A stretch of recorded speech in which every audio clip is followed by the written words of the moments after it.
morning, everyone, and welcome to American Scousers Morning Coffee or Tea with American Scouser. It's Wednesday. I am back in action to push freaking John's chair all the way to the end of the hallway and sits at the host chair again.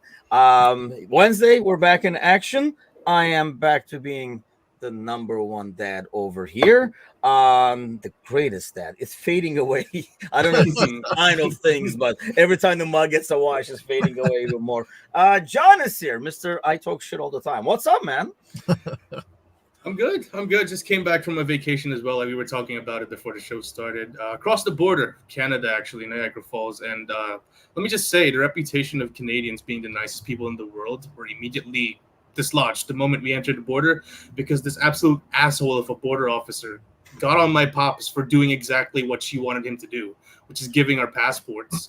And she called him annoying. I was like, what do you mean annoying?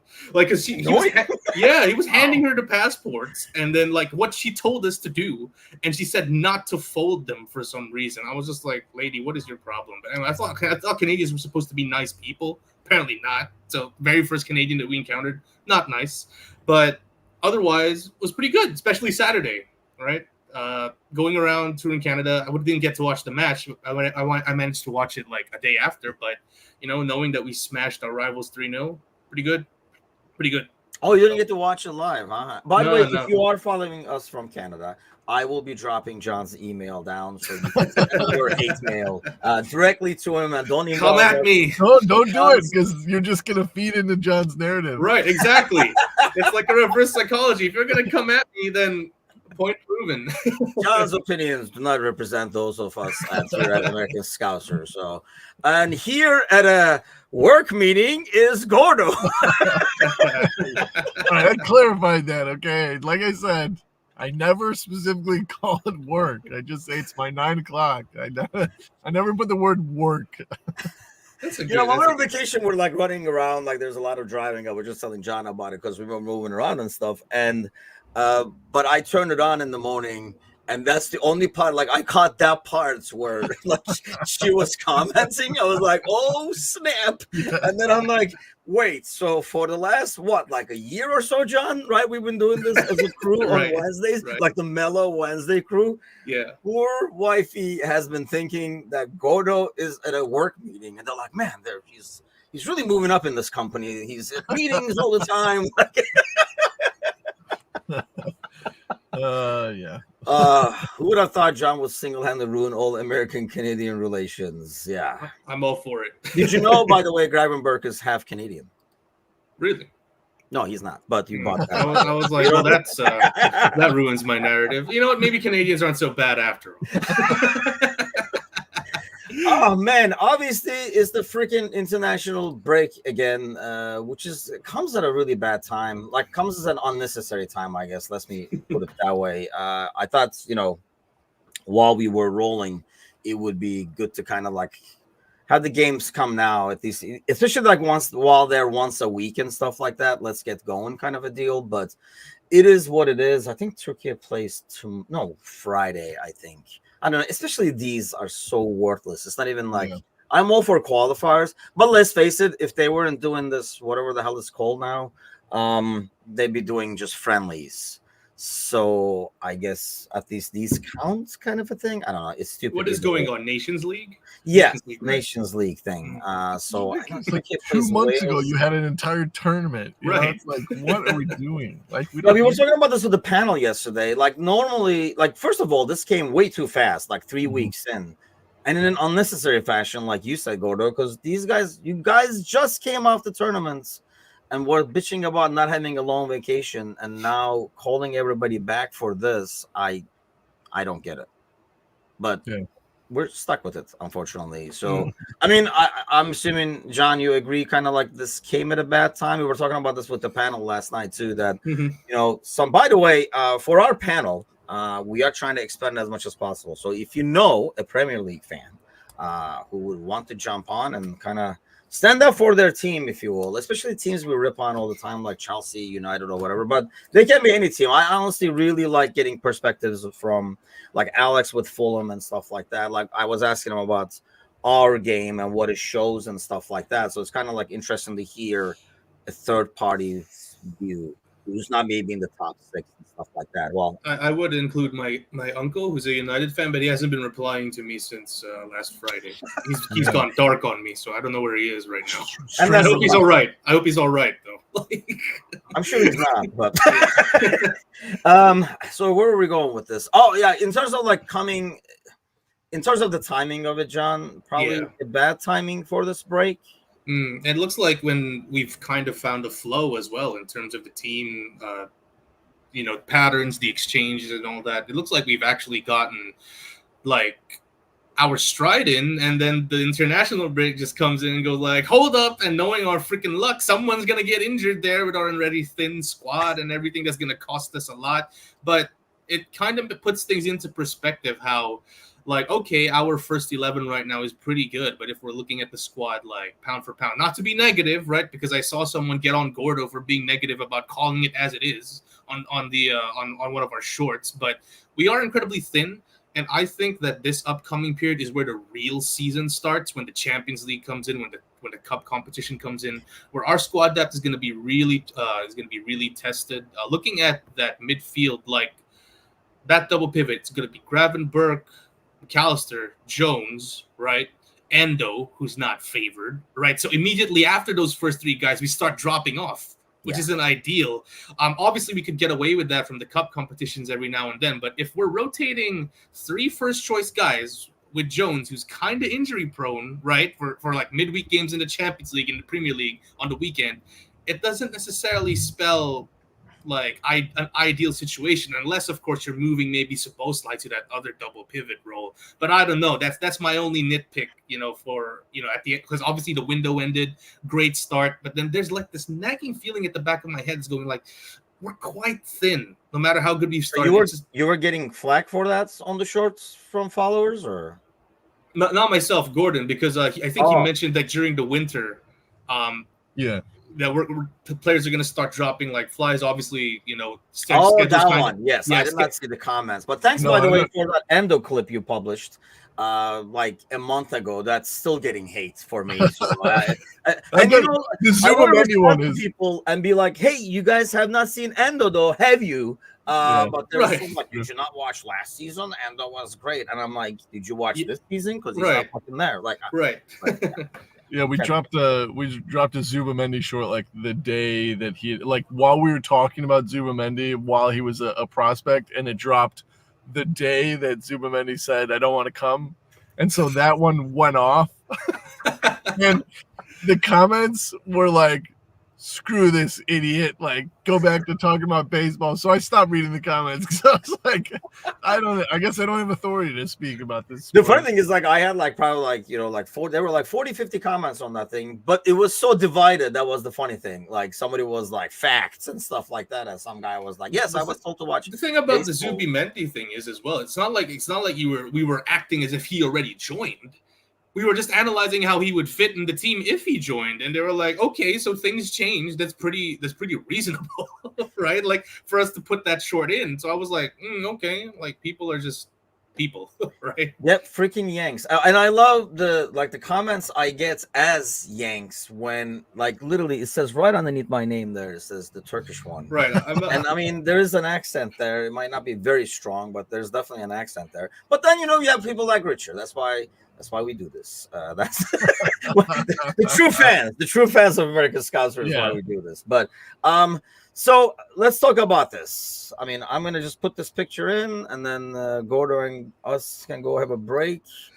And then let's go, all aboard, people! Last call. I told you. Hang on.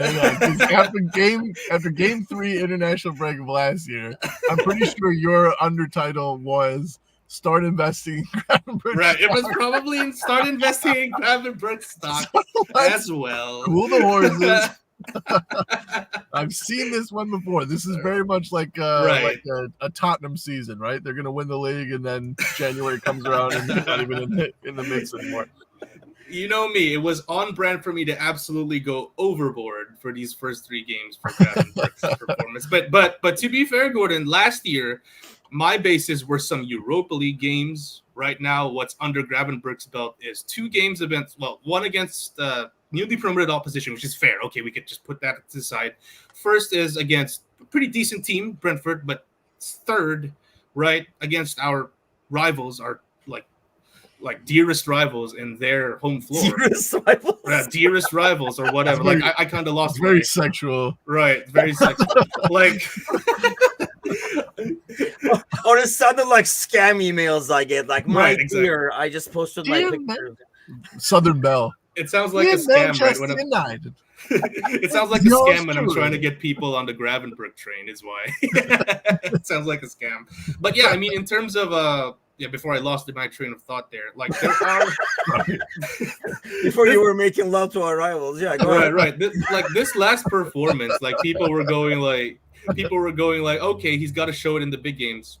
Pretty much, there are still some bigger games, maybe against Arsenal or against City, but then this is pretty much one of the biggest games where you can show off your talent, right, your skill and your ability to fit in the team. And I feel like Gravenberch was like what we needed. Like, that driving force, can't really lose the ball. It kind of reminded me of Gini Wijnaldum there in terms of how he kept the ball and how he won it back. And listen, if he, as I keep saying, he's 22. If he can mold into that kind of player who can be creative driving forward, but at the same time, not reckless with the ball, like shout out to our Friday crew, like, this is a great start, guys. Like, I'm not even trying to be hyperbolic here. This is like more than I expected for Gravenberch throughout the season. First of all, I would never have pegged him to start against United on our third game. So that's already like a big thing. And like his performance is just icing on the cake. Yeah, I mean, that's the thing. I thought your accent was from the Midwest, Sergi. But even worse, Trevor says a total Chicago accent if I've heard one. Definitely not. I could do a Chicago accent there. I could talk like this for the whole podcast. Is that a Chicago accent? That sounded more like East Coast. No, this is Chicago right here. Okay. Really? See, the funny thing sandwich, is, nobody can tell my accent because it's all jacked up between like my time in England and being Turkish and being here and stuff like that. But I did say something. Like, we met somebody, I think we were at like Disney or something like that, and she said, like, where are you guys from? And I say Chicago, and they were like, oh, well, I can hear the accent. I was like, can you? Because I am not really from Chicago, but you do you kind of a thing. But yeah, that's interesting. Richard, man, if you don't like it, you can like leave. Yeah, Richard, like, he watches every episode all week. Yeah, plot twist, Richard. I'm not American.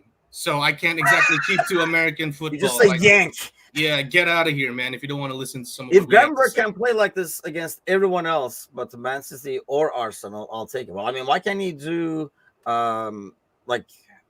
Look, I guess okay. Let me. I'm not going to ask John because his opinion might be tainted. But Gordo, do you think this is sustainable? I mean, did we really find something here? Or it just happens to be working really well. Like when we've done stuff like this before, right? We put a guy somewhere and they were like, oh, he's the solution. And then they were like, maybe not. The truth came out kind of a thing. Do you think this is like sustainable? This is his position. He's making it his, that's for sure. Mm-hmm. And his skills fit. But have we played against a team that will really test that midfield? Look, United were very poor, but I think at the beginning of the season, with all the moves that they had made, I think I said it on the Monday. I commented on the Monday podcast. When we're talking about we haven't really had a test yet. Well, Brentford. I mean, yes, it was Southampton, but they put them to bed. I mean, they scored 3 goals. Brentford are 2-1. I think they're in 6th right now in the table. United at the beginning of the season, before a ball was kicked, I think like 75% of all. Pundits and stuff had them in the top 4. So like this was a test. Yes, it didn't work out in United's favor. Yes, they were very poor. But I think it was, we went away to Manchester United. I think in the past decade, their form, they've kind of gone away from, them being the main rival, just because they're like the Everton games, they don't mean as much as they did back in the early 2000s, 2010s. But it still is significant to go and collect 3 points, and to collect 3 points, like you said, I mean, we were watching the game and then kind of stopped watching the game because it was so easy.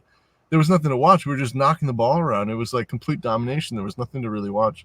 So I think it's telling. I mean, we dominated because of the midfield, and Gravenberch was part of that. So I'm starting to get aboard. Yeah, Sergi says, why do we keep wanting tests? Let's just enjoy the journey. And I agree. Like, sometimes we do this when we do, and we talk about this with my brother all the time too. I mean, we do it when our teams do well. We maybe psychologically are kind of like worried that they're like, oh, the opponent was shit, but it could be your team doing really well that makes them look like shit. But in the case of United, probably the fact that they are shit is more likely. And, what would be a test, I guess, for this midfield? Is it only like, Arsenal, maybe Villa and City, everybody else we're not going to take as a test? Spurs, I'd say, is a test, too. Like, I feel like the primary weakness of this double pivot, at least what I thought in the beginning, would be defending transitions. But seeing the work rate of Gravenberch and McAllister coming back in, especially during those counterattacks against Ipswich, Brentford, and at times United, I was like, okay, these guys aren't like the traditional double pivot sixes. They're gonna work their ass off to come back in. And even Trent, man, like it's like maybe we just needed this change of coach for these players to start getting hungry again, because you got Trent tracking back, actually trying to defend. Where is Trent's playing? Did you notice, John? Sorry? Where is he playing? Did you notice? Like right back. Games? Oh, okay. Right back. Yeah. Well, you got me there. Listen. I'm fine with Trent moving to right back if Gravenberch can make that sixth his own. Right, like so, because like we keep saying, like maybe for Gravenberch, we just got to give him time, and the fact that he's always played, at least his best periods in his career, he's played in a double pivot. So far, it's working. You'd be a fool to change this formation now. You'd be a fool to change the personnel now. And listen, like what I kind of touched on, no matter how poor United are, they're always going to raise their game against us. And Gordon and I were talking about it last week. So, like last year, they were extremely poor last year, and they managed to knock us out in the cup.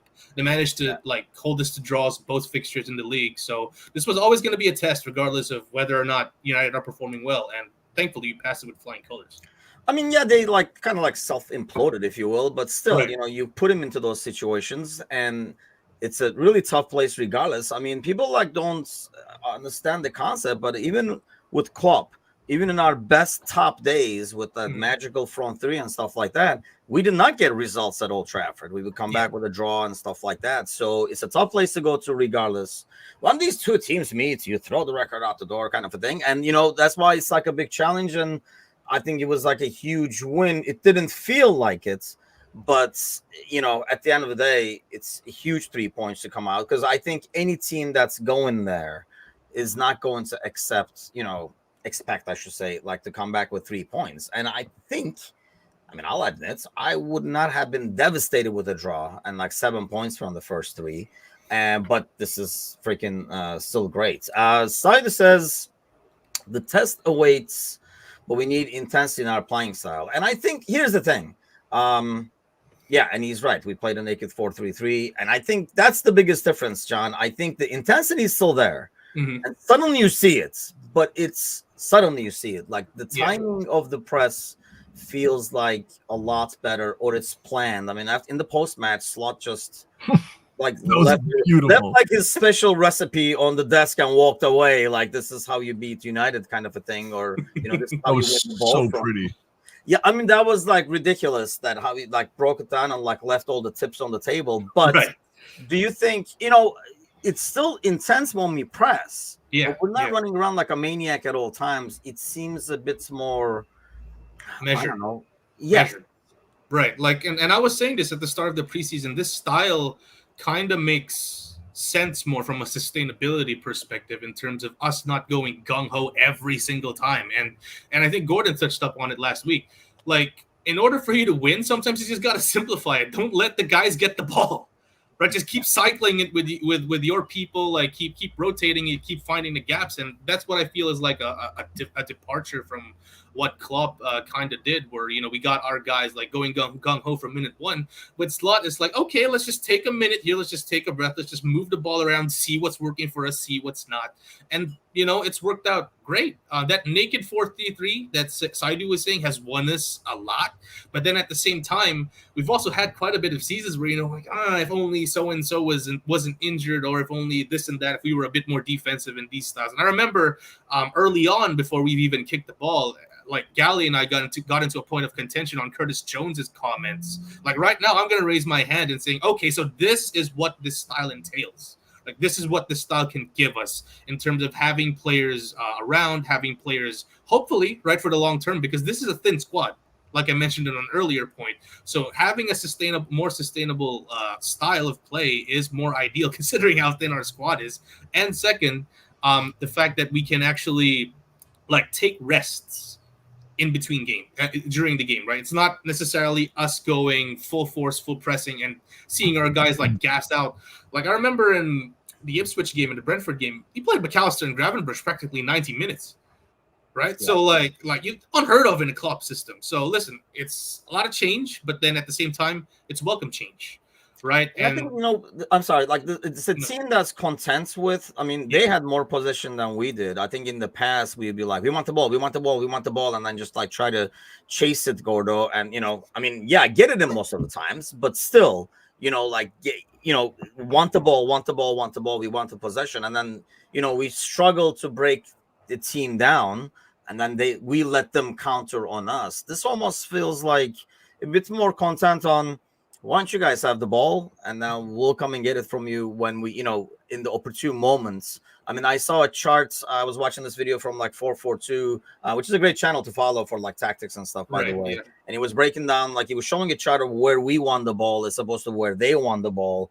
And, the number of times we won the ball in their final third was, 10, 20 fold or something like that. So I guess the main question and the concern I guess I have, because I worry as a lifestyle Gordo, is the fact that you have these two guys. We showed, and now let me show it again so Richard can read some stats and keeps himself busy from Wikipedia. You can kind of see the stats there. The only concern I have is, do we have people to replace two guys when we rotate, who can do the same job? Because the last few times we saw Jones, he was a bit more careless with the ball. We're not losing the ball in those places. We're taking care of space a lot better. Can we rely on Jones or Endo, these guys that, John was mentioning earlier, to come in and do the same job? Because God knows Saidu doesn't think so, because he's not a big fan of Jones. We don't. However, what I have seen in the very limited time with Arne is that the guy is not scared to change tactics and style for the occasion. And perhaps he's got a plan when we have to rotate for everybody's strengths. Just that his tactical analysis at the desk after that game, just from start to finish, he starts it off by saying, you scored 3 goals against United. And he goes, actually, we scored 4. 1 was disallowed. And then for the next 2 minutes, breaks down United for two seasons of United tactics inside 2 minutes, and then puts the mic down and walks up. That guy, he's a brain surgeon. And so there's a part of me that feels and trusts Arne that when we bring these guys in, he'll know how to tweak the system to get the most out of everybody's abilities. So I'm hopeful. However, I do still think we're pretty thin in that regard. Yeah, and that's probably the concern. But yeah, let's have faith in Slots, I guess, based on what we saw. 3 games, 9 points. You can argue with it. So other areas that we got to talk about real quick is this man right here. I got a bunch of images of graphs of them. Most goals versus United. And there's another one. Actually, I thought that was kind of shocking. But I don't know if it says more about Mo or more about United, that he's one of the top scorers in ultra. He's the 4th or 5th. I'll try to find that image and share as well. But let's talk about. Oh, there we go. Here we are. Yeah, he's there. He is he's 5th goal, and this is since 2021. Jeez. It's not a recent sample size, and he has 4 goals or something like that. We play maybe 1-2 games at Old Yeah. Trafford, and Marcus Rashford, Bruno Fernandes, Cristiano Ronaldo, Scott McTominay were playing at least 26. Mm. That's I feel bad insane. for Martial over there. He's like, I got 10 during like 2 years over there. But his comments, I'll ask you guys. We talked a lot about it on like Monday night and stuff like that as well on Monday morning. But Gordo, let's start with you. What did you make of his comments post-match? Like, how do you take how we approach that whole contract thing? Yeah, that one, I was a little more hopeful in saying like, hey, it's still here, don't have a contract. Like, like let's create this insane, Twitter thing that kind of stumbles into me getting a new contract. Like Kelly and I last night on Drink Inside the Box talked about it a little bit, and she was more of the sense of like, I think he's prepping us that like he's already made up his mind, and that might not be why there's a piece of paper on the table for him to sign. But I'm more hopeful that this was just like him kind of waving his hands and going, hey, we got an international break. Let's take some time to maybe sign me up again. Gus started going for Casemiro, apparently. I did see that, but I mean, the problem United have is, I mean, you can give Casemiro to somebody. Somebody will take him, right? Because somebody needs a defensive midfielder, his leadership. I mean, he's supposed to be like a big-time guy that we're talking about this in the post-match. Like, United pundits were talking about how big of a character he is as a captain, leader, and stuff like that in the locker room. Somebody will take him, but you have to pay most of his wages because nobody, I mean, the leagues that are left, like the Turkish league, Greek league, and stuff like that, yeah, they'll take the guys, but they can't give him $350,000 a week. Yeah. So, which is, I think, what he's at right now in United. That's like the biggest challenge there. So United still has to pay for a guy now who's not there. And I don't know if, I mean, I know they brought Ugarte, but it's not like they're that deep. Something happens to Ugarte, who has an injury history now at this point. I don't know what would come out of that. But, John, what did you take out of Mo's comments? Yeah, so I'm kind of on Gordo's camp here. I was more hopeful. Like, as you know, it still hasn't been stamped out. There's still a little bit there of the glass half full perspective. I'm hoping that he signs. This is like more to him calling to action. Like, hey, I'm still here. And what's great that we kind of talked about it, myself and Gordon last week with Allison, which is great. Like, you see this player who genuinely wants to be with the club. This is a guy who's just offering himself to management. Like, hey guys, I'm here. I love being here. Now, can you please offer me a contract? Which is kind of sad if it doesn't materialize. But then at the end of the day, I understand that football is a business. But hey, to answer your question, yeah, it's more him just trying to get that action from the club. I certainly hope that it's not what Kelly said, Gordon, in which he's already made up his mind, and this is just him just going like, hey, okay, just FYI, this is my last season. But based on those numbers that we saw, like 10 goals at Old Trafford alone, we're going to be losing an absolutely insane player, even at his age, if FSG don't, kind of move in and try and sort out some terms with him.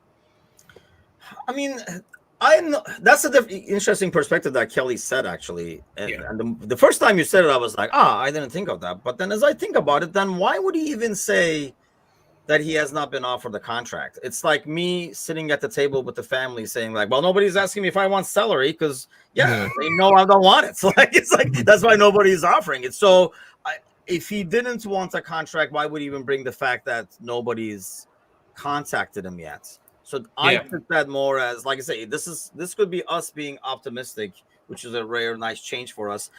Saying, he's just saying, let's do this. And my prediction, I talked about this on Monday night, is the next international break, which is next month, mind you, that we will get some stuff done, some contracts done. I mean, Saida says they should be offered new contracts. Ryan Absolutely. Says I never wanted Kelly to do well right now. But here's the thing. I don't think with like FSG and Edwards and stuff like that, there has to be a method to this madness, because this is like too glaringly, what the hell are you guys doing? Yeah. To be what they're doing, it feels like. I don't know, Gordo, if I'm looking at it like kind of too optimistic again, but it just feels like, I mean, come on, they know this, they see this. They're not going to be like, well, I don't know. Like, we didn't have to offer them contracts and stuff like that. So there has to be a plan to this, whether to see if they work in slot system or whether to see what slot says, whether to see what they're going to want moving forward. Or do you think these guys wanted to see how things go themselves first to see if they are sold. They're saying they haven't been reached out and stuff like that, but I don't know, man. This is not just like nobody talked to me. There has to be some stuff out there in terms of signaling. But if that was the case too, then they wouldn't have said, "Hey, nobody's approached me." Right? That seems like you wouldn't want to do that to your boss, to be like, to have a meeting and say, "Hey, I want to see how this goes, and then we can talk about a contract." And then you wouldn't go to the media and say, "Well, no one's talked to me about a contract." That's like basically you. It would still be factual though. Yeah, because you told us not to. Like, yeah, right. It's like, well, we kind of did discuss a contract, and we were like, the contract talks are on hold, and from you. So I would hope that wasn't the case, because that's shady to say to the media. But I'm with Saidu here, and I didn't think I'd say that, but I know John agreed with him last week, so that's 2 weeks in a row we're agreeing with Saidu. But yes, I there's got to be, you can't not sign people, because that's the other thing, is like, maybe they didn't make a lot of signings because they're putting money in the bank for contracts. And that would be something that I think that some of the fan base could stomach, because I still think you're not going to need the players just because you sign these guys, because they are all aging. So you do need your backup. So you do not solve the problem of having no depth by offering them contracts. However, you do paper the crack a little bit, because you have someone there that could do the role while you're bringing somebody in. So if you don't sign someone behind them, then you've got two problems. You've got somebody walking for free next year, so you get no money for them, and then you also don't have anyone to fill the position. So you've created a huge problem. So they do need to sign these guys back, because we did not fill the cracks. We have nobody incoming, and these guys are not getting any younger. They are going to leave. Even if we do offer them a 2-year contract, eventually they're going to retire from football. I mean, Mo Salah's 32. I'm older than him, so that hurts me a little bit, but like, you got to think some of the best players in the world. Look at Gareth Bale, was sitting on the bench for Real Madrid at 32. Eden Hazard had already been retired. Like, some of the best in the game at his position were already done with their careers, and we're talking about having nobody to replace him, and then also not having him on a contract. So I think it's critical that they have to put pen to paper for these guys. Right. I mean, I agree. It should be stuff that's definitely addressed. I mean, the fan thing, I couldn't care less about what fans feel and stuff like that, because these are the same fans that get pissed off because we signed a goalie as an insurance to Alisson. They're like, why are we signing a goalie? We have okay. Well, I mean, you can't have it both ways. If you want a plan B for everything, this is a nice plan B. If next summer the Saudis come in with a lot of money for Ali, and they want to get him over there, and he wants to go, well, then you have your plan B ready. If not, you have one of the world's best goalies that you can easily move for like 80, 90 million and stuff like that at the time. So that's like, I mean, I wish they were able to do this for Van Dijk and Mo, but bear in mind, these people that everybody's like, harping on, Edwards and Hughes, were not here when that should have been done, which was last summer, right? That's when those should have been addressed, and we did not address them. So I kind of have trouble putting these two in fault for that, for not having a backup plan, because they were put into the situation. There is no backup plan in place. If these guys leave, somebody comes next summer, their goalie problem is solved. If somebody comes for Ali, and they don't have to worry about it. But this was not done for him. So everybody like harping on Klopp and his buddy as the GM. Well, these are things that they should have addressed last summer, and they did not. And they did not address the defensive midfielder. And then they went for Endo at the end and stuff like that. So those somehow get all conveniently forgotten. So we just find ways to blame the new regime and like FSG and stuff like that. I agree that they should be probably signing these guys. It's a huge risk, John, to kind of see what they have. Because don't you think the price is only going to go up? Like when we try to like extend them like next month or whatever? Or do you think they're not really worried about that? It's just a matter of like, wages. And at this point for Van Dijk and Mo, it's probably the length of the contract more than anything else. Yeah, I feel like length is going to be the biggest issue here. I feel like wages, like these guys have been at the club so long that they understand that there's some sort of structure in place, and they can't like go ham with their demands. Like Van Dijk would demand like $500K a week or some shit like that. Nah, they understand that that's not possible. It's how long they can stay is going to be the big issue here. Now, in terms of like the replacements, like what Cersei is saying here, there should not be a situation where millions of supporters are in the dark. I agree to an extent, because I feel like given this new regime, given everything, okay, we have a pretty decent squad, but decent doesn't cut it. We didn't win anything last year outside of the League Cup, so there have to be some improvements, whether it's kind of solidifying what we already have in terms of like our core guys, or adding more in terms of like more players, a defensive midfielder, a left back, center back, what have you. Kind of what Gordon's point is saying. We didn't do either. So as a fan, I believe it's right. It's like justifiable to be upset, but at the same time, there can be like nuance applied here, that it's not necessarily like a cut and dry, like overnight process. There is some kind of thought that goes into it, and I do agree with you, Tim. There might be some more action done either in this international break or next international break. The question is, which players are they going to prioritize? Right. I feel like obviously Trent is going to be number one, given his age, given that he's still world class and still has some level to grow. But if you're going to be choosing between Van Dijk and Salah, or neither of them, right, that could present an issue, right? Because I feel like it would be too big of a loss to lose, I don't know, two of our core pieces right away and like in quick succession. I don't know, like, because we've had some comments over the last two shows saying that, okay, if the core goes, we can just replace them with a new core. I guess, but it's not that simple, right? Like, here's the thing. I mean, like, there's no club without the fans. I understand they need to be shown respect and stuff, but there's a reason those guys are fans and these guys are in charge. Because if you left it to the fans, it'd be a fucking zoo. I personally would have ran the club to the ground years ago. Yeah, exactly. Look at Chelsea. It looks like it's run by fans, and this is what you're at. There's a lot that goes into it than like sitting in a corner and saying like, why don't we sign him and let's give him 500,000 and stuff like that. You see clubs that are doing that, or that are doing transfers to appease the fans, and they go down the drain in a couple of seasons afterwards because there is no long-term planning. Fans do not plan long-term, and that's why you can't put fans in charge of transfers, and you can't do transfers just to make fans happy. Somebody has to think long term. It's like letting your kids pick all the freaking meals. I mean, you can't do that shit because you'll be eating fucking nuggets every goddamn night. So there is a reason why those guys are in charge and fans are fans.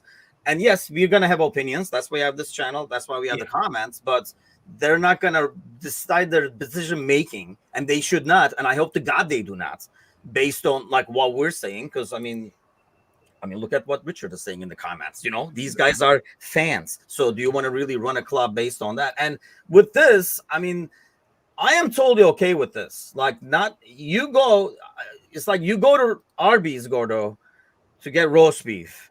If you walk in, they don't have roast beef. You're not like, well, let me try your guys' gyro then, because you're just asking for trouble and an entire day in the bathroom. So if the guy you wanted is not there, I'm okay with not selling for second best and waiting for somebody else. So we don't get a Davies, a Kabak, or Arthur and stuff like that. I know there's a happy medium.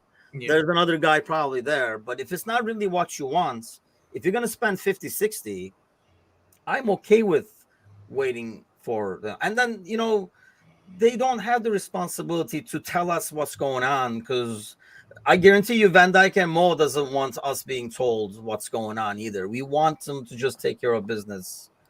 I don't know. I just get like really I understand the fan thing, but the entitlement of fans just drives me nuts, because there's millions of us and not all of us think the same way.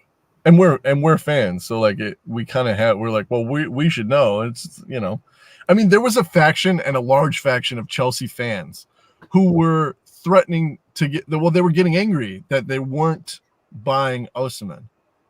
And it's just like, you spent $900 million in the last 3, and you're gonna get mad that they haven't bought one player. Like, this is the guy. Like, you're not gonna please anyone. You're never gonna please that. They've literally bought every name that you've ever heard of. Chelsea has, been linked to, and the fans are still like, oh, if we don't buy him.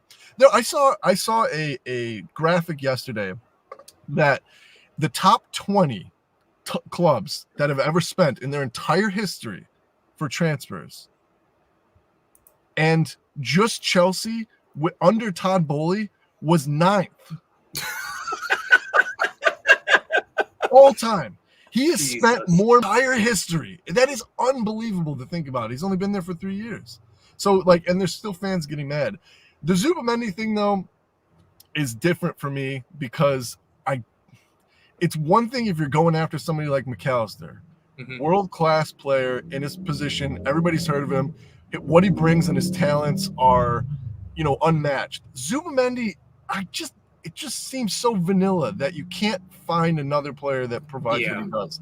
That one's they felt he was vanilla, though. Like it felt like they were like, this is the guy. Kind of like we did with Van Dijk. Like that's the guy we want, not another center back. Van Dijk was already being labeled as one of the best center backs in the Premier League when we went after him in terms of like what he can give. I don't see Zubamendi as that. I feel like there's enough players like Zubamendi that could have fit the role. I don't see it as one of those arguments that we could say, hey, we circled this guy. He's who we want. We're not going to go after anybody else. Virgil, yes. Somebody like McAllister, sure. Somebody like Mo, yes. Because like even Mo, like although he wasn't, world phenom, he was performing very well for Roma. I mean, and it was very obvious that he was one of the best players in Europe at that time. Zubamendi, I mean, like we only just heard about him when we were like, hey, I think we're gonna go after him. But I think we only just heard about him. You know what I'm saying? Yeah. I mean, I don't know about you. I don't follow La Liga, even if when I do, how many Real Sociedad games do you sit down and watch, kind of thing. I mean, I just saw him mainly at Euros. Right. When you see him, and he looked amazing. And if that's the guy they identified to be perfectly fit for the system, I mean, having Thiago right now would be, a healthy Thiago right now would be amazing in this system, for example. I mean, it's like fit for him. And I think he's like really close to that. So I get that. I just don't get this. I mean, our management remain the laughing stock in every window. How can we contend for a title? So I do love you, man, but we have contended for a title almost every freaking season that people say we're a laughing stock. And teams like United and Chelsea, who have won every single transfer window, have not done shit. So winning the window and running for titles is not the same thing. Do I think they're kind of too careful? Yes. But I'd rather have that than spend a ton of money and produce shit on the pitch. I don't know. We do have Ryan Gravenberch in that 6th position as well. God damn, man. He's like, I just had to break the tension. Like everyone was like so serious here, and I was like, I gotta say something to break the tension. And, I will say though that like I've seen people be like, man, the way that Soboslai's tracking back, it's like we signed a new player. Man, the way that Gravenberch is playing, we signed a new player. It's like, yes, their play is good, but we still didn't feel like the backup, right? So it's like exactly. I don't know, smoke and mirrors in my opinion. We're one Gravenberch or McAllister injury away from going oh shit. Oh, why the fuck would you put that out on the freaking? Don't you do that? Why would you do that? Hey, I already brought it up in the first few minutes. To be fair, talking about our depth and like how outside of Gravenberch, Jones, and McAllister, it's pretty much not ideal. Right, we're gonna have Trey Nyoni playing against the top 6 club. Hey man, I tell you, if that kid gets strong, he is built for the system. And I'm not saying that's a bad thing. I'm not saying that's a bad thing. I'm just worried it might be a Bachata situation again. Yeah, I hear you. So he says we would feel a lot better if we know what the plan is. I agree about not having fan power, but that's the definition of it, isn't it? Like like we're like, tell us what the fucking plan is. This is kind of a thing. I mean, I feel like you just have to have faith, man. You just have to have like that. They have a plan. But you just don't know it. I mean, to be honest, if they told us the plan, then they're like, yes, there's this guy we're gonna go get. Then everybody will go get him. I understand them. You just gotta have kind of like faith. Richard asked the football question. I would answer it, but we don't know what the fuck we're talking about. So what do you care? So let's just move on. Morton will play more games than Nyoni, says Saidu. That's a good point. That's a good question. Do you guys think Morton gets a lot of playing time in this system? Does he fit this system? I can't say I've watched too much of the guy because I remember watching him primarily against Spurs that Christmas game a few years ago. I don't know, where we didn't have anyone because of COVID and somehow managed to scrape a draw. Like we were actually supposed to win that game if not for like Robertson making a mistake in the back post, I think. So like he's pretty much gotten quite a bit of experience underneath his belt, though, Morton. Although I haven't seen him personally, so I'm more biased to who I've seen. And Nyoni's like done well in preseason, so I'd have to say Nyoni gets a little more because I feel like since Arne has no connection with any of the players right now, he's probably just going to go with what he's seen to start the season. And Nyoni's been that guy, I would say. That's a good point. I don't know. I have not seen enough of him to. I know he's a good player, and the problem I think, Gordo, is we've seen him in the old CDM role. Yeah, and I have not seen enough of him to be able to judge if it will translate into this new CDM role, the double pivot, if that makes sense. Yeah, but they're doing that in training all the time, right? So like, it's and to his credit, he's definitely given the players that have performed in preseason the start and allowed them to make that position their own or lose it based on, the substitutions that he makes. So I think John's right in that sense. So we'd probably see Nioni first because we've seen more and better of him in preseason. And you'd probably assume that continues in training just because, with most sports, a lot of it is the mental. You're kind of riding the highs, right? And so I think Nioni was like in the spotlight. He got a lot of good press. He's probably feeling that, and he's playing well because all these guys are talented. But you get a couple of bad substitutions. You get a couple shots that you think that you should have, and you don't get them. Then it starts playing and weighing on your mind, and you start to go one way or the other. So I think that we'd probably see Nioni before Morton. However, like John said, I think Morton has more Premier League experience, and sometimes like that plays a large factor too. So with both, I think we have to be very cautious about throwing him in, regardless of who you choose. You're not going to put him in for big games. You're not going to put him in for long stints. You're not going to be putting him in situations where we need wins or we're behind the 8 ball or whatever in the game. So you got to be cautious, and hopefully we're not forced like last year where there's injuries and we don't have a choice but to start them, because I think that's detrimental too for production. Who knows, Tim? We actually might see Trent in that 6 all along. When it comes down to it, you got to do what you got to do. I think they were talking about this on Monday night too, and like Brian Shelton was loving it. But yeah, I'm not buying it. I'm hoping not. Because I'll be fair. It gives you an option, but the last thing you need is to mess with Trent's mind again, because it feels to me like it can be messed easily. We saw it last season. Thank you, Sai. See, I can agree with Saito on some things. Thank you, Saito. For the record, are you against Trent at the 6? Come on, brother, join the club. I was very much of like last year that the fans created a monster in Trent, and that's why we saw the dip in form, because it got into his head that I'm a midfielder, and I think like he could probably perform at the 6 because he is a world-class player. However, where his strengths are, when you go ahead and list all the pros and cons of Trent, the biggest pro is that cross. And he's not going to provide that from the center of the pitch. He's going to have to provide that from the wing. So I think for production, when I'm on the wing, I was like, oh no, I thought a video started playing on my side. I was like, no, what's that? Well, this is going to be a video, to be fair. I'm going to clip this. Yeah, anytime somebody says Trent should be a right back, I'm just going to put this in and then just play it in the background. Hey, to be fair, Tim, I am on that camp now, but there is a condition to it, right? There is a condition to it. Gravenberch is the 6? As long as my boy gets the playing time. Yeah. Do I get some claps for that? No. Fans. This is why we don't give fans the power. Do I get some claps for that? No. No, more of a. That's all you get.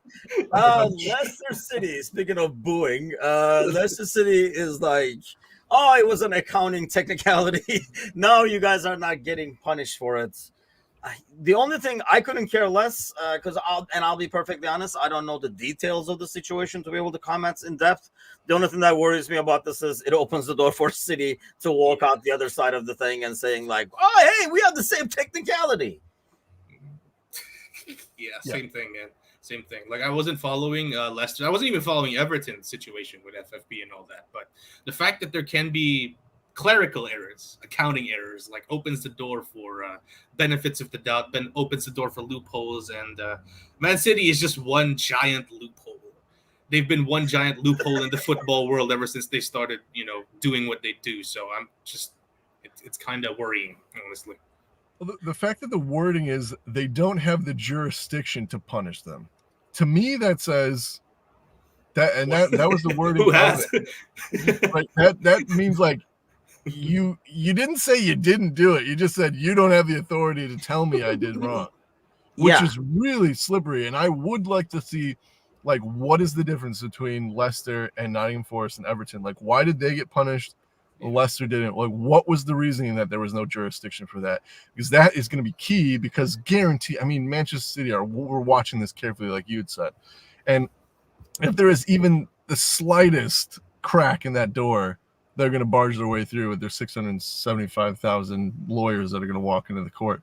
So, yeah, I really want to see that. This just came out yesterday, so there's not a whole lot of details surrounding it, but I'm very interested to kind of compare it and how Leicester got it, because the wording is really slippery to me.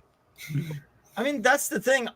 Last year, the deal was, they're not in the Premier League anymore, so we can't punish them, right? So we all expected, they were waiting on top of the stairs, and when Leicester City came down, they were just gonna like slap him and like just kind of like let him roll down the stairs again when they came up. I don't know if that's the technicality and that's what's causing the issue, that they went down to Championship and came back up. They were like, that was then, this is now kind of an ordeal or what. But when I saw this, when some of the contributors send images and quotes and stuff like that to help prep for the show, so when Gordo sent this Jesus Christ, man, I don't send for 1 week and I get so much fucking slack. What goes around comes around, man. What goes around comes around. Don't all that smack. This is what's gonna happen. No, but yeah, when he sent this, I mean, like when I saw the image, I was like, that's the only thing I can think of is just replacing that Leicester City logo with like a City logo in like a couple of months over here, and they were like, as if it never happened. It's gonna be like the usual suspects, and we're not gonna see anything. That was my biggest fear when I saw that. But yeah, same technicality 115 times is what I worry about. I really think the technicality part is being caused by the relegation and the promotion. Maybe. But I thought that was like a good line saying, they're one giant loophole. Like John says, they have enough money and enough lawyers to find something similar. That once they saw this, they're like, go back to those contracts, find me something, kind of an ordeal. So if City starts slipping down the table this year, then we will know for sure that was the technicality. If come January they're sitting 17th or 18th, we might know that was the technicality. Y'all could have done this a few seasons ago. Jesus. Based on the season, like the way the season started, I mean, I know Arsenal. I just had like a Rice incident and all that kind of stuff and lost points, but I just feel a lot more confident taking Arsenal on in a title chase. If we are in the title chase, it's probably even too early to kind of say that, than taking City just based on like experience and potential more than experience. I think it's just like potential of what can happen. So let's hope that happens. So the international break is here. Wanted to ask you guys. I would have asked Richard to see what he thinks about U.S. football. I personally could not care less about the national team here because I am, as it says, the Turkish one. And we got our own problems to deal with, so I couldn't care less about the U.S. national team. But Pochettino, I don't know if it's official yet, but it's simmering. John, I think you follow the U.S. national team, correct? Well, more so now, and especially since Gordon and I talked about it a few weeks ago. Like as Gordon said, like probably the best manager available for them to. So they have like kind of a interesting setup, like because it's as we keep saying, it's a competent squad, right? You just need to have the right coach for the right approach, and I feel like I'm a fan of Poch. I think he can do something there. And it's very interesting to see what he's gonna do and what he's gonna be putting in terms of his methods. The question is, are they gonna allow him the time and the freedom to implement what he wants to? So kind of interesting. Like, there's not much going on in my home country, the Philippines. Like, we don't really care about football, even though we should. So kind of just defaulted into following U.S. soccer in terms of international teams. So. Any concerns do you guys have? I mean, I think in terms of a name you can get up. I mean, yeah, a major step up from Triple G, but I mean, so would Stitch and Leo be a major step up from Triple G. So maybe not as major, but it'll still be a step up. But any concerns of how club management will translate into national team management? I mean, we talked about this in the past. I personally and I still feel, I know everybody says eventually he'll take over Germany and stuff like that. I just don't think Klopp, for example, is built for national team management. He's more of a club manager. Do you guys have any concerns, like, for example, Gordo, in terms of how his club skills will translate into national team skills? Because let's face it, there's a lot more politics usually at national teams. Like, you got to pick this guy. Oh, his dad works here, or I know his mom, and like there's a lot. Or you pick so many guys from Major League Soccer because that came out in the past and stuff like that. So there's a lot of more politics involved, and you get to work less with people. What do you make of it? Yeah, yeah, John is closely following the Canadian national team now as well. So, what do you say, Gordo? Any concerns in that field? Much like United, I think the whole organization is kind of rotten and it needs an overhaul. So unfortunately, while he was the best manager available to them, it was a great pickup. I don't think he's got the foundation behind him to make any lasting impact. I think if he can do it on the field, and that's the biggest thing, is he's going to need results without the help, and he's going to need to get these kids ready for 2026 because it's big, it's on home soil. They put in a good performance there, then he can start to change heads. But unfortunately, they're still stuck in, and this is gonna, the only person that's gonna applaud this is probably Richard, but they're still stuck in the American sports mindset, right? It just doesn't work in this sport. It doesn't, and I think that until either they start graying those board members out and graying that style out and start retiring, or he makes enough of an impact that they give him more of a say and they kind of shake up the whole organization, it's just not going to work. I was telling John a couple of weeks ago when we did talk about this that he's probably the guy before the guy. He's probably the guy to set this organization up to make the radical change. But he needs the results, and he's not going to have any help to do it. So good luck to him. I hope he succeeds. But didn't kind of like Klinsmann do that though? At least try and put the semi foundation. Didn't get the results, so got the boot, but then it just went back to default settings. It feels like. And like I don't follow it that closely, just based on what I read from the drama and based on what Gally says. But Gally ran son kind of a thing. But and Ryan says the U.S. have no real competition until the World Cup. That will be a problem. Yeah, and then when they went to go and have some actual competition this summer, one red card and against a winnable team, and it's knocked them out. So their chances for actually playing good competition is slim to none, which that definitely does hurt you. However, Canada is definitely moving up. They looked a lot better in that South American tournament. Mexico, yeah. Unfortunately, like Mexico isn't the team that they used to be, which was our only form of competition, and now it's basically like a win for us every time, while they are basically transitioning from very old to very young. So once that organization pops up, but we've only got the 2 years, so it's an uphill battle for sure. So do you guys, early prediction, let's end with the predictions as always. Is he a success 2 years from now? Is he gone right after the World Cup? Because I think that would be a sign of it worked or not.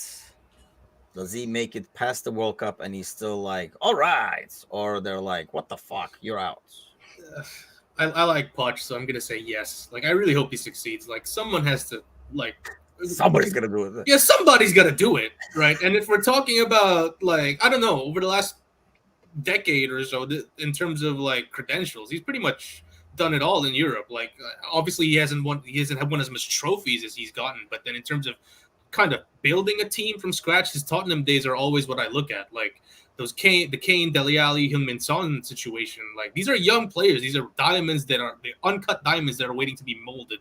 And like I'm saying, the U.S. team isn't exactly incompetent. There are some studs there who, if you can, hammer them properly, they can produce something really good. So, I'm just trying to look at it from the hopeful perspective. But as Gordon said, it's not that simple. There's a lot of things going behind the scenes. So I'm backing him to stay, but I wouldn't be surprised if after a year or so they go it's just not working out, and they just kick him out. I mean, Ryan has gone after the World Cup. My biggest fear for the U.S. team, personally, again, I couldn't care less, but I can see him. Let's see if he knows the drama he's going into. Because I mean, he's been in the club world. Then again, he's been in Tottenham, and Chelsea. So he's used to drama. But let's see if he knows what he's getting into in terms of national management. If somebody comes in next year and says, "Hey, why don't you come over here?" One of the top clubs, he's like, "Yeah, Good luck with the World Cup, boys. I'm going over to Spain or something like that. I can see that as well. But I mean, yeah, out of the names, I do like the dude. I thought he did well in Spurs. He was just getting Chelsea under control. Exactly. But they wanted to spend another billion. That maybe he was like, no, we're good. Stop buying people. I think I finally figured it out, kind of a thing. And then they went back to square one, and you see how they're doing. So it should be interesting. What was your prediction, Gordo, after the World Cup? You see still around? You have to define what success is, right? Because I would say into the quarterfinals, because we've already been to the round of 16, and then we get embarrassed, we get knocked out. So you got to win the game. You have to at least get to the quarterfinals. And do I think that they can do it? I'm gonna have to see how he changes the team, but I think you really have to define what success for this U.S. men's national team is, and that success is not essentially success on a world stage for everyone else, right? It's not like what England are looking for. It's not what France are looking for. Our success is going to be a lot different. So I think you have to define that first. I think if he does achieve those goals, then the sky's the limit for him and he can stay. But I know I'm with Ryan. I think that like he's the guy before the guy. I don't know why I feel like that, because he is a good manager, but I guess time will tell. Yeah, it should be interesting. Like I say, it's a guy you can easily root for. I just see him as that. Even when we were beating him when he was in Tottenham and stuff like that, it's Marco Silva is another guy I feel like that about. Like, it's the guy that you're like, you don't root against him. It's no Sean Douche, that's for sure. But that'll be it for us today. The gang will be back tomorrow night, same time, 7 o'clock Central, 8 o'clock Eastern. So do tune in for that. And then I'll see you guys back Friday morning over here. Grab your cup of coffee and join us then. Thanks a lot, gentlemen. Thanks, Gordo, for all the images and content you sent so we can discuss it during the show. John, thanks for showing up as always. Yeah, I sent one image. Yeah, in a huge rush, she sent the first thing on the screen. It was just like copying emails or something. Like, I said something. But yeah, have a great day, everybody. We'll see you guys soon. Take care.